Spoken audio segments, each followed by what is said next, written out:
Welcome to Al Hadi Foundation School.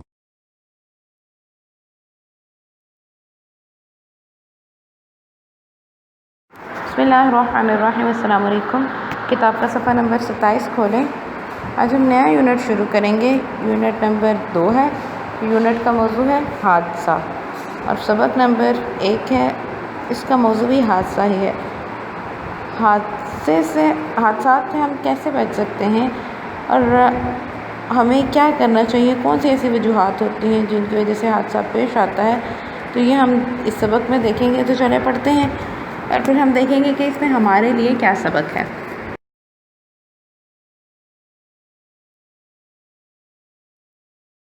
दो दोस्त इरफान और ज़ुहैब एक ही स्कूल में पढ़ते थे। स्कूल खासा दूर था, खासा मतलब काफ़ी दूर था। इनके रास्ते में खेत और कुछ घर भी आते थे। वो पहाड़ी इलाका था। एक तरफ एक पुल भी बना हुआ था। इस पर से रेलगाड़ियाँ गुजरती थी। पुल इनके स्कूल के रास्ते से हट कर था।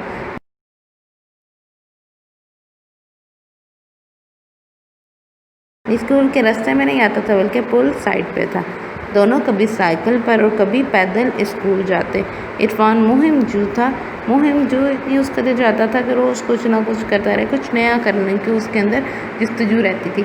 उसका दिल चाहता था कि वो स्कूल आते जाते ज़रूर रोज़ के रास्ते से हट कर चला करे। इसे नए रास्ते ढूंढने में मज़ा आता था। कभी कभी वो ज़ुहैब को राज़ी कर लेता और छुट्टी के बाद वो रास्ते में पड़ने वाले एक बाग में चले जाते। वो बाग एक बूढ़े आदमी का था जिन्हें वो चचा मियाँ कहते थे।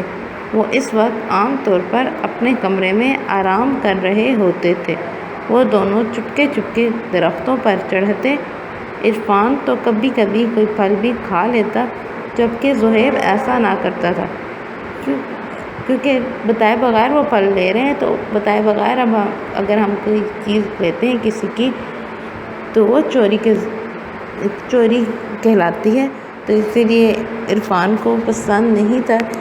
इरफान तो खा लेता था, लेकिन ज़ुहैब को वो पसंद नहीं था। उसको लगता था कि हम चोरी कर रहे हैं, तो इसलिए वो उस फल को नहीं खाता था।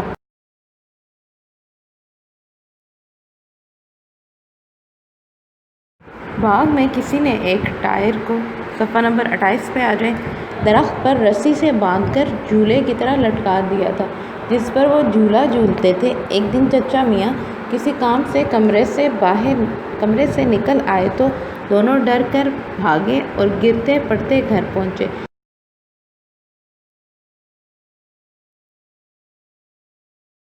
इस वाक़े के बावजूद इरफान ज़ुहैब को बाग में ले जाता। कभी तो वो चुपके से झूला झूलकर आ जाते और कभी चचा मियाँ की डांट खाकर भागते। एक दिन इरफान को एक नई मुहिम सूझी। उसने ज़ुहैब से कहा, चलो रेल की पटरी की तरफ चलकर देखें कि वहाँ से पहाड़ कैसा लगता है। क्योंकि वो ऊंचाई पर थी, इसलिए वो ये देखना चाहता था कि वो कैसी लग रही है, जो पहाड़ी है, वो जो पहाड़ है वो ऊंचाई से कैसा लगेगा।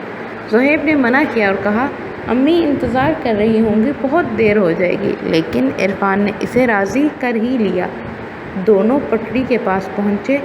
वाकई वहाँ से पहाड़ एक देव की तरह लग रहा था। देव बहुत बड़ा लग रहा था और इस पर चलते फिरते जानवर और इंसान छोटे छोटे खिलौनों की तरह लग रहे थे। इरफान ने कुछ बच्चों को बकरियां लेकर इस तरफ आते देखा तो इसके जहन में एक शरारत आई, क्योंकि इरफान जो था वो एक शरारती बच्चा था, इसलिए उसको कोई ना कोई शरारत सूझती ही रहती थी। उसने ज़ुहैब से कहा, मैं इस लोहे के सतून को पकड़कर लटकता हूँ। सतून खम्बे को बोला जाता है। वहाँ पे एक लोहे का खम्बा था, तो उसने कहा कि मैं वहाँ पे लटकता हूँ। तुम इन बच्चों से कहना कि बचाओ, ये यहाँ लटका हुआ है, उसे उतारो। जब वो पास आएंगे तो मैं छलांग मारकर उतर आऊँगा, और ऐसा करो ज़ुहैब, तुम पुल से नीचे चले जाओ। ज़ुहैब जैसे ही नीचे पहुँचा, इरफान सतून पकड़कर लटक गया। ज़ुहैब ने शोर मचाना शुरू ही किया था कि उसने एक ज़बरदस्त चिंगारी इरफान के पास से निकलती देखी और इरफान को उड़ के पटरी पर गिरते देखा।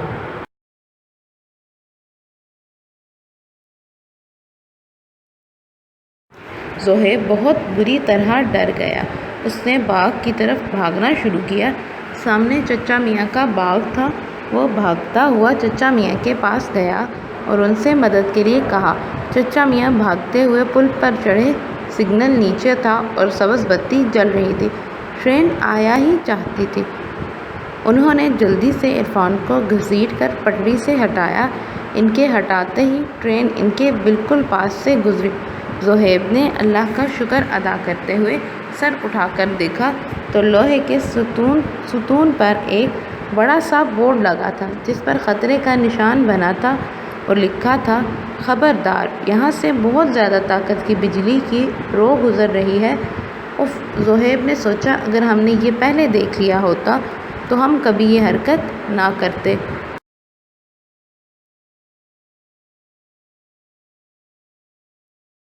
چچا میاں زہیب اور کچھ اور لوگوں کی مدد سے عرفان کو ہسپتال لے گئے۔ ڈاکٹر نے بتایا کہ ان کو بہت زور سے بجلی کا جھٹکا لگا ہے۔ اللہ تعالیٰ نے کرم کیا کہ یہ بچ گئے۔ عرفان کے سر کے سارے بال بجلی کے جھٹکے کی وجہ سے جھڑ گئے۔ وہ کئی دن تک بول نہیں سکا۔ آہستہ آہستہ علاج کے بعد وہ دوبارہ بولنے کے قابل ہوا۔ بعد میں اس واقعے کو یاد کر کے وہ کہتا تھا، پتہ نہیں میں نے یہ سب کیوں کیا۔